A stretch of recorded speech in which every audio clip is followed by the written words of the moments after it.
Kreml Hair Tonic and Kreml Shampoo present the new adventures of Sherlock Holmes, starring Nigel Bruce as Dr. Watson and Tom Conway as Sherlock Holmes.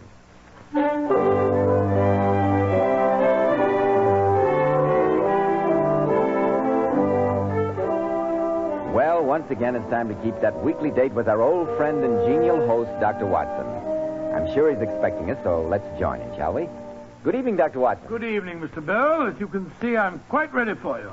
The crackling fire in the grate, some port in the decanter over there, and although I smoke a pipe myself, I think you'll find those cigars rather special. All the fixings for a session of storytelling, eh, Dr. Watson?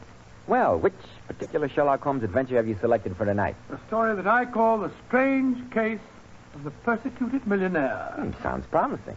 In some respects, my boy, I think it was one of the oddest adventures we ever had. It was a case in which Sherlock Holmes narrowly prevented a shocking tragedy, and yet, at the conclusion of the affair, he appeared in a most unusual role. The role of a rather lean and elderly Cupid. This I've got to hear. But before you begin, Dr. Watson, do you mind if I, Have a word with our listeners? Of course not, Mr. Bell, of course not.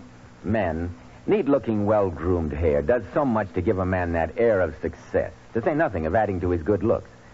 And I'm sure you'll be interested in hearing more about this modern trend in hair grooming, which has become such a nationwide favorite. It's called Kreml Hair Tonic. This highly specialized hair tonic contains a combination of hair grooming ingredients which is found in no other hair tonic. Yes, that's exactly why Kreml gives a man's hair such a natural, well-groomed look and keeps it in place longer, keeps every lock in perfect order from morning till night. Yet Kreml never gives hair that cheap, greasy, patent leather look. Kreml keeps hair looking mighty handsome with a rich, healthy-looking luster. Yet it always feels and looks so clean on your hair and scalp. Men, if you aren't already using a hair tonic, try Kreml. If you're using some other hair dressing, change to Kreml. Just see if your hair doesn't look much better than it ever did before. Better groomed, better looking. Kreml, Kreml Hair Tonic. Now, Dr. Watson, I want to hear about the strange case of the persecuted millionaire. Well, Mr. Bell, that adventure began in Baker Street on a gray November day at the turn of the century. Sherlock Holmes and I had just finished our lunch, I remember, and were sitting each side of a blazing fire just like you and I are tonight. The great man, his feet thrust out before him, was lying back in his chair, his long, thin hands locked behind his head, and a curved pipe jutting out the corner of his mouth was emitting great clouds of gray-blue smoke. After a few moments, I noticed that he was gazing at my boots with very marked attention. But why Turkish, Watson? The boots are English. I got them at Latimer's in Oxford Street. And not the boots, the bath. Why the relaxing and expensive Turkish bath rather than the invigorating homemade article? Oh, because for the last few days I've been having some nasty twinges of rheumatism. By the way, I'm sure the connection between my boots and a Turkish bath is perfectly obvious to you, Holmes, but I'm completely mystified. You're in the habit of doing up your boots in a certain way. I observe that on this occasion they're tied in a double bow. You have, therefore, had them off. Who has retied them? A bootmaker or the boy at the Turkish bath? But your boots are nearly new. Then what remains? The bath. Absurdly simple, isn't it? When you explain it. Come in. Yes, Mrs. Hudson. It's a note for you, Mr. Holmes. A messenger boy just brought it. Thank you, Mrs. Hudson. Who's it from, Holmes? I swear that only reigning royalty can be as presumptuous as an American businessman. Read it for yourself. I shall be at your lodgings at 2 tomorrow. Be there. And it's signed John V. Harden. Be there. Huh. Sounds an extremely arrogant fellow. What makes you think that he's an American? The use of the initial for the middle name is peculiar to that country. Oh. Oh, Joe, it's nearly 2 o'clock now, Holmes. Yes. Let's see what we can find out about the gentleman. Where's that Encyclopedia of American Biography? Ah, here it is. H.A. Hanley, Hanson. Harden. Here's our man, Watson. John Vincent Harden. What does it say about him? Born in Chicago, 45 years old, unmarried. Chiefly noted for his tremendous tobacco interests and his addiction to fishing. It's an odd combination. And this is odder. He made his professional debut as a violinist 30 years ago. A millionaire musician. Ah, that must be him now. Yes, there's a most impressive broom and pair outside. Then, since my client is a violinist, I think I'll welcome him appropriately. Hand me my instrument, will you, old chap? Here you are, Holmes. Funny way to start a business interview, I must say. Mr. Harden sounds like an aggressive man. And music hath charms to soothe.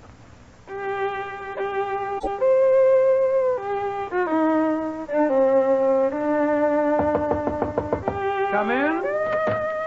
Mr. Harden to see you, sir. Thank you, Mrs. Hudson. Come in, Mr. Harden. I'm Sherlock Holmes, and this is my friend and colleague, Dr. Watson. How do you do, sir? How do you do? If we're to do business, Mr. Holmes, for heaven's sake, put that violin away. I heard you scraping away as I came up the stairs. So you don't care for my friend's playing, sir? I don't care for anyone's playing. I loathe the fiddle. Curious. I was under the impression... Listen, Mr. Holmes, I haven't come here to discuss your musical impressions. I've come here to talk about my personal safety and my sanity. Then pray talk about it, Mr. Harden. I'm being persecuted. Somebody's trying to drive me crazy. Oh, really? Just what form does this persecution take, Mr. Harden? Yeah, it began about a month ago. My horse ran away in Rotten Row and threw me. Maybe it was an accident, maybe not. I've heard of burrs under saddles. And then, last night... Something else happened? Someone destroyed Methuselah. Methuselah? An old retainer of yours, Mr. Harden? Or a pet? No. Methuselah was the finest, largest, oldest tarpon ever caught. A stuffed fish? You asked Sherlock Holmes? Quiet, Watson. I'm sure that a great deal more lies behind this. Please continue, Mr. Harden. Everything was going fine, Mr. Holmes, until these persecutions started. Early this year, I bought a fine old house in Cavendish Place. I'm engaged to be married to Alicia Edwards, the Honorable Alicia Edwards. She's Lord Brentwood's daughter. My life was perfect until I began to get these notes. What sort of notes, Mr. Harden? They kept turning up in odd places. In my coat pockets, under my pillows at night. I found them on the upholstery of my carriage. You brought these notes with you? Of course.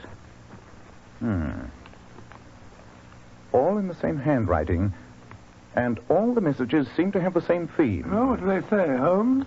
The first one says, "You thought he had no one to avenge him, didn't you?" And this one says, "You murdered him. You will pay for it." And this is curious. "It will have blood. They say blood will have blood." That quotation is from Macbeth. Oh, then that means the note was written by an Englishman. Not necessarily, Watson. It's possible that they've heard of Shakespeare in America, you know. Oh, yes, I suppose they might have. Mr. Harden, all these messages threaten your death.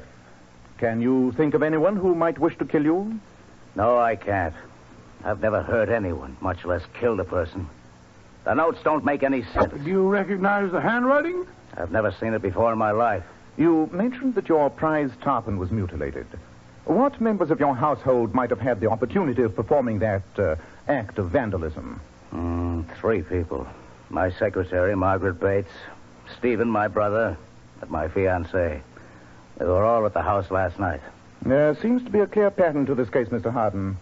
I suggest that you return to your home and obtain for me samples of the handwriting of the 3 people you've mentioned. When I've examined those, I shall be in a better position to advise you in this matter.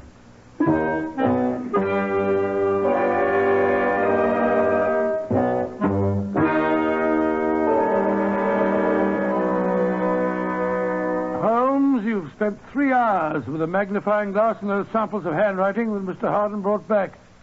Have you found the clue? Nothing positive, Watson. It's quite curious. The handwriting of the threatening note seems to be that of a male with an American education. Oh, why do you say that? Observe this note. Who dies unavenged can never sleep with honor. You'll notice that honor is spelt without a U. That's the American way. Then that means that his fiancée didn't write him. She might have deliberately spelt it that way to remove suspicion from herself. No, I'm afraid these samples prove nothing. Then we're no nearer finding out who's responsible. Well, at least we've ruled out an obvious possibility. Come in. Yes, Mrs. Hudson. It's a telegram, Mr. Holmes. Thank you. Yes. Better get your coat and hat, Watson. It's from Mr. Harden? Yes. He says, a worse blow has fallen. Come at once.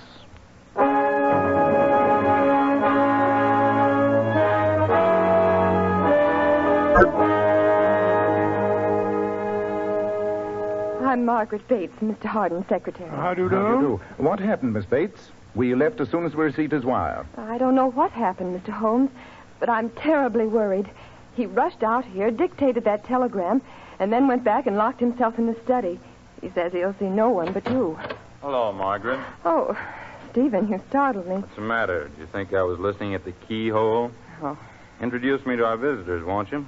This is Stephen, Mr. Harden's brother, Mr. Sherlock Holmes, and Dr. Watson. How do you do? Sherlock Holmes and his friend, huh? I've heard about you.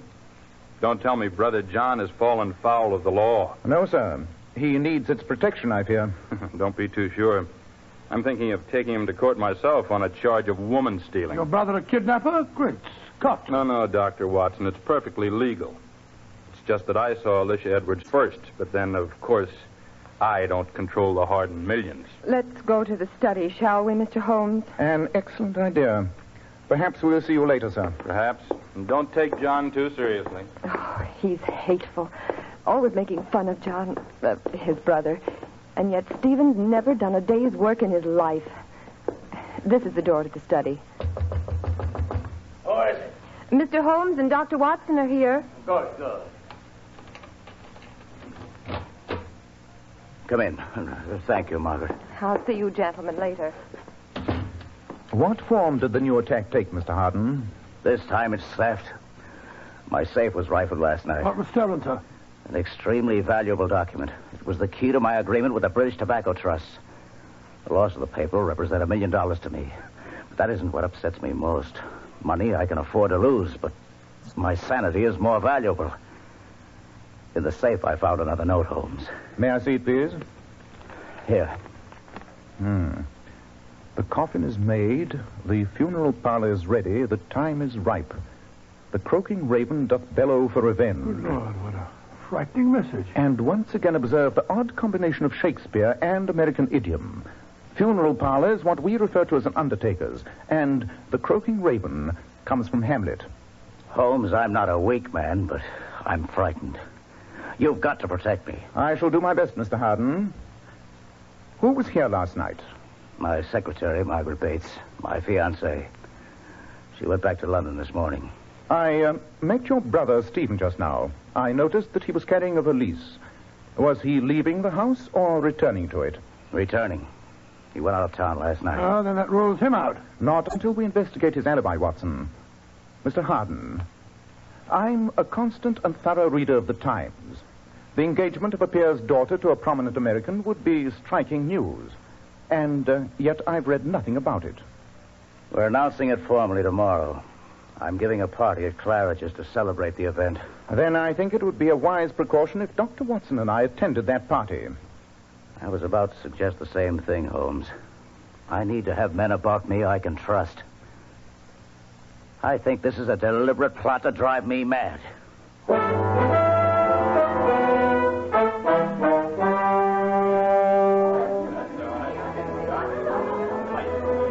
Holmes, Dr. Watson, I want you to meet my fiancée, Miss Alicia Edwards.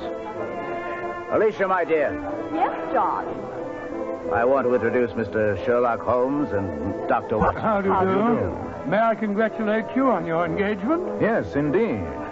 A union between the old world and the new is an encouraging sign of the times. I wish you could convince Papa of that, Mr. Holmes. Whenever he meets John, he always behaves as if he expected him to be wearing feathers and carrying a scalping knife. Feathers and a knife. That's very funny. I don't find it so. Oh, I'm sorry, sir. Excuse me. I want to talk to the office. Dear me, now I've upset John again. He's ridiculously sensitive. Americans are really rather touchy. And yet you're going to marry one? Papa's estates have eaten up a lot of money, and that's a commodity with which John seems well endowed. I think you understand me, Mr. Holmes. I'm sure I do. Personally, I may say that I'm always glad to meet an American. I'm one of those who believes that the folly of a monarch and the blundering of a minister in far-gone years should not now stand between two nations. Mr. Holmes, I find you pompous and dull. Goodbye. On my soul, what an unpleasant, heartless young woman. She's obviously marrying Harden for his money. Obviously. Though I don't think she has an aversion to all Americans. Oh? Why do you say that? She has been dancing with Mr. Harden's brother, Stephen, most of the evening. At this moment, he joined her at the door, and they're leaving together. Wait, Scott, you think that the... I don't understand for this. Hello? What's happening up there on the orchestra John Harden, he's arguing with one of the violinists. A musician. I won't take any more of it. Look. He snatched the instrument out of his hand. Go on, get out of here. You're not fit to fiddle at an Irish wake. Out with you. The rest of you, go on, play. Holmes, he's behaving like a madman. He's rushing after the musician and brandishing the violin as if he's going to brain him with it. Yes, Watson. That quarrel with the violinist was not a totally sane act. If the anonymous correspondent's motive is to undermine Harden's reason, he may be succeeding. But who has a motive? Might be the brother, Stephen. He's obviously jealous of the girl, and he probably is next in line for the Harden millions. But I checked his alibi for last night. He was out of town. Stop the music. Stop playing. What the devil's wrong now? Holmes, where are you? Here I am, Mr. Harden. Well, come with me at once. What's wrong, sir? It's Alicia. I found her in the corridor. She's been strangled.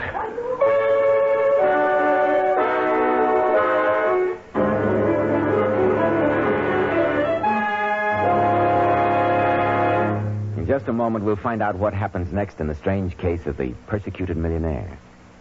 Hair specialists constantly advise us to take better care of the hair we've got. And men, don't forget that if you want your hair handsome and healthy looking, one of the first requirements is a hygienic scalp. So why settle for just any hairdressing when you can enjoy the extra advantages of this highly specialized Kreml hair tonic? Kreml contains a unique combination of hair grooming ingredients which is found in no other hair preparation. It keeps hair attractively groomed at all times, looking so neat and orderly. But Kreml does lots more than keep hair looking handsome. A Kreml massage stimulates circulation right in the surface of your scalp and leaves your scalp feeling so alive and invigorated, as fresh as a daisy. At the same time, Kreml removes dandruff flakes. It's excellent to lubricate a dry scalp. And if your hair is so dry that it breaks and falls when you comb it, Kreml actually helps condition the hair in that it makes it feel softer, more pliable. So men, take better care of the hair you've got. Buy a bottle of Kreml at any drug counter. Ask for an application at your barber shop. Use Kreml daily for better groomed hair, for a more hygienic scalp. Kreml, Kreml Hair Tonic.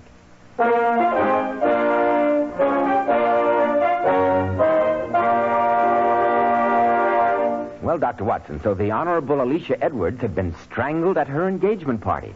What happened next? Well, I applied first aid, Mr. Bell, and found the girl was not dead. We rushed her to the hospital, and a few hours later, we were able to talk to her, but we found that she could give us no clue.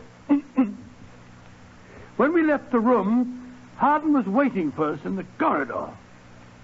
How is she? Is she going to be all right? Oh, don't worry, Mr. Harden. She'll be all right, but she had a very narrow escape. But why attack her? Why not me? The pattern becomes increasingly clear, Mr. Harden. Your enemy has struck at your fishing, your business, now at your fiancée. So every blow is at your wealth and position. And my sanity. Mr. Holmes, you've got to find out who's behind all this. On the occasion of the mutilation of the fish, 3 people had the opportunity. Your brother Stephen is clear on the second attack, and on this last one, I think we may reasonably assume that your fiancée did not strangle herself. Yes, I'll wager my medical reputation on that fact. And that means that only one person who was present on all 3 occasions was... No, you can't mean... Your secretary, Miss Bates? Where is she? In the waiting room. Splendid. Then Dr. Watson and I will take her back to Baker Street. I have an idea that she can be of invaluable help to us.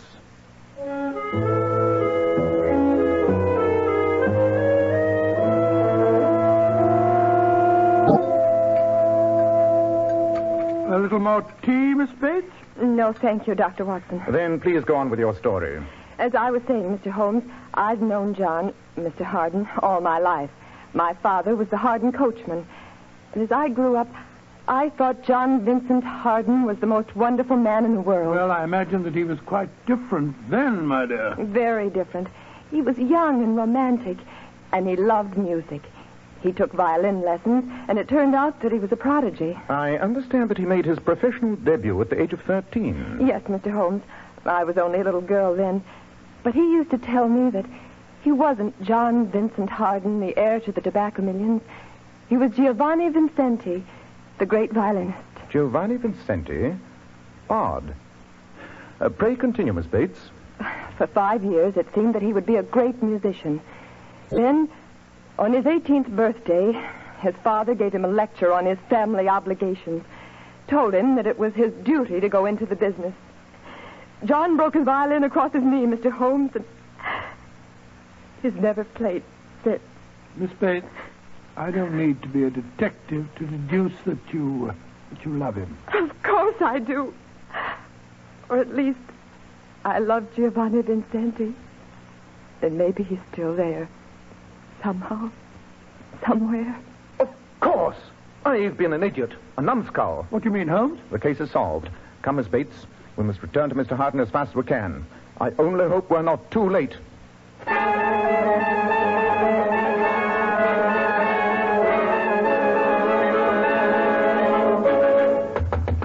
But why doesn't he answer? The servant said he locked himself in the study again. The door's locked. I don't like the look of this. Come on, Watson. We'll break it in. Once more. Oh! Look! He's lying crumpled over his desk. There's a revolver beside him, Holmes. Miss Bates, please leave us. My friend's a doctor. He'll take care of him. He's only wounded. Yes, it's just grazed his scalp. Oh, thank heavens. I'll be waiting outside. Obviously, this was attempted suicide. They finally succeeded in driving him mad. Did they? Read this note lying here. It's in the same handwriting as the other messages. I might try to fool another detective, but not you, Mr. Sherlock Holmes. I admit I shot John Vincent Harden. I'm sure you'll have no difficulty discovering how I escaped from a locked room. Good Lord. You'll observe that the note was written and blotted on this desk. Watson, I'll see to getting Mr. Harden to bed and summoning his own doctor. I want you to return to Baker Street. Baker Street? Why? Though the case is solved, I have some heavy thinking to do, and I must do it here. So be a good fellow and go back to our lodgings and get me 2 ounces of shag tobacco and my violin.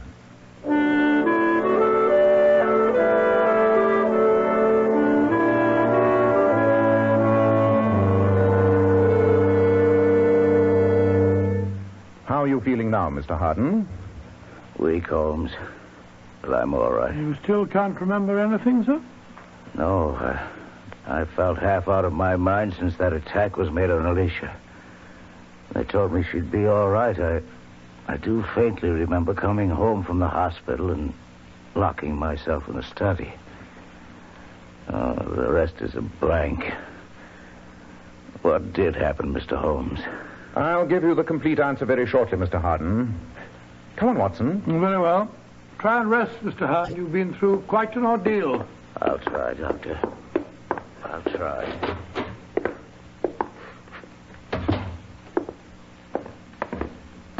Holmes, you left your violin in Harden's room. Did you mean to? I meant to. And in the meanwhile, we must talk more seriously to Miss Bates. Well, she's down here in the sitting room. Yes. Yes, I have. And Brother Wanted Stevens you with to be the her. first to know the good news, Margaret. And may we inquire what the good news is, sir? Oh, didn't see you fellas coming down the stairs. Well, there's no reason why you shouldn't hear it, too. I've just come from the hospital.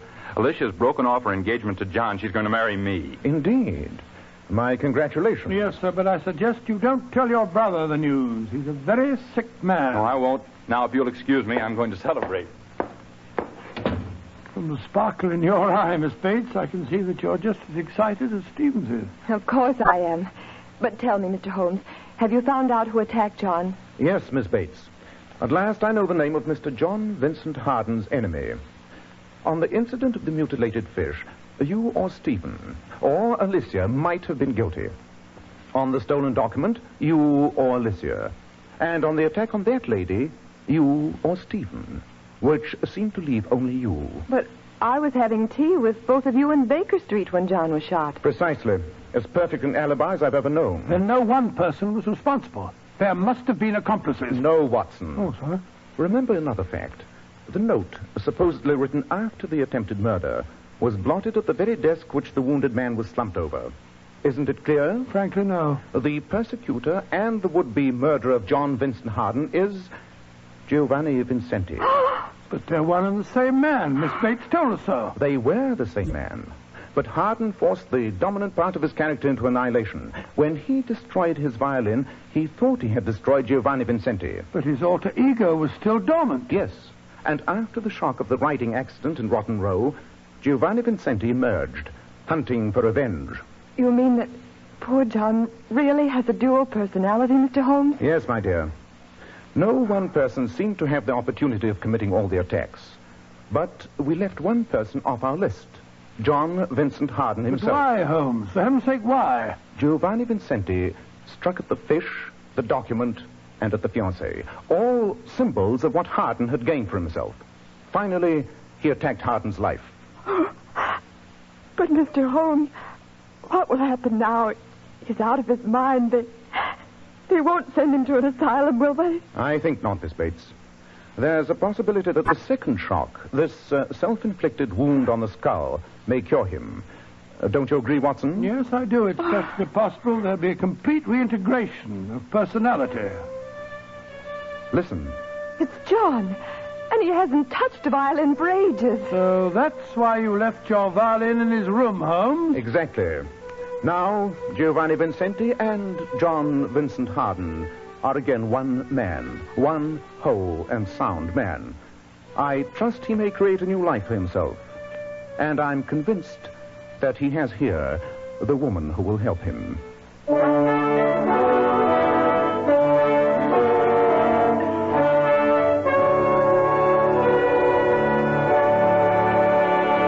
Ladies, you certainly must notice how men are attracted by bright, shimmering highlights in a woman's hair. Then why not follow this beauty tip from the famous $1 Million Powers models, girls noted for their glossy, bright hair? Powers models wash their hair with Kreml shampoo. This amazingly beautifying Kreml shampoo has been especially developed so that it actually glamour bathes each tiny strand of hair and uncovers all its natural radiant luster. Yes, and Kreml shampoo never dries the hair. In fact, it has a beneficial oil base which helps keep the hair from becoming dry or brittle. Its luxurious active foam thoroughly cleanses the hair and scalp and removes all loose dandruff as well as the dirt. So, ladies, buy a bottle of Kreml shampoo at any drug counter. See how easy it is to glamour bathe your hair to a vision of tantalizing loveliness, hair shimmering with natural, brilliant luster. Kreml, Kreml shampoo. Now, Dr. Watson, what about next week? Well, now, let me see. Next week, I'll tell you about one of the most exciting adventures that Holmes and I ever had. I call it The Adventure of the Haunted Bagpipes. Haunted bagpipes, huh? Where did you hear them? In Edinburgh, Mr. Bell. In the same room with 3 naked corpses.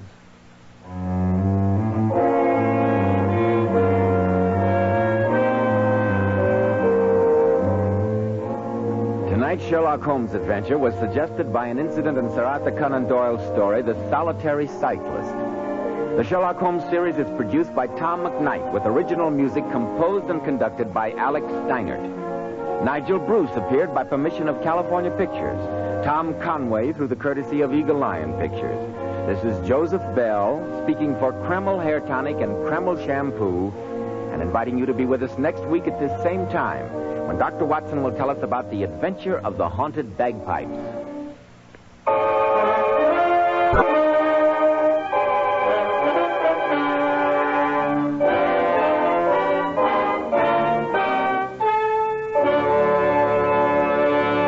This is Boy Scout Week. Let's all back our scouts and their themes. Scouts of the world, building for tomorrow. This is ABC, the American Broadcasting Company.